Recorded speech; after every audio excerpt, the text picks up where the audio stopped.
दुसरी जर कुठली श्रेष्ठ सेवा या अधिक मासामध्ये सांगितली ती म्हणजे गोसेवा. आता आपण प्रत्येकजण, कोणी फ्लॅटमध्ये राहतं, कोणी रो हाऊस आहे, प्रत्येकाला गाय पाळणं शक्य नाही.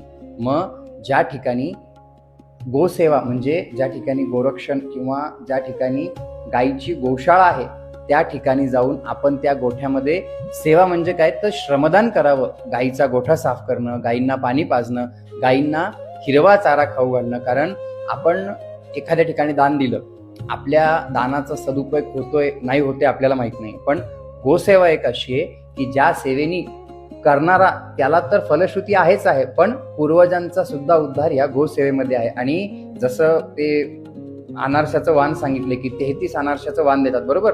काही काही असे महाभाग आहेत की जे 33च्या 33 अनारसे त्या गायींना खाऊ घालतात. आता अनारसे हे तांदळाच्या पिठापासून तयार झालेले आंबवलेले पदार्थामध्ये अनारसा येतो, तर ते खाऊ घातल्याने गायीचं पोट खराब होतं. त्यामुळे जर तुम्हाला गोसेवा करायची, एकतर श्रमदान करा, गोठा साफ करणं, या सगळ्या गोष्टी, पण जर गायीला खाऊ घालायचंय तर अधिकाधिक हिरवा चारा, करडीची ढेप, जे ऊसाची कुट्टी, या सगळ्या गोष्टी जे गायीला चालतात. कारण आपण ज्यावेळेस गायीचा गोग्रास काढतो तर तो गोग्रास किती, एक छोटीशी पोळी असते.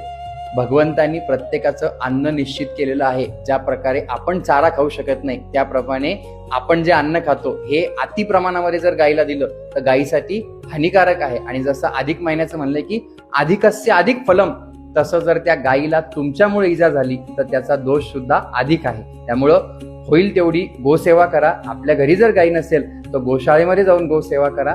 गायीला अधिक हिरवा चारा खाऊ घाला.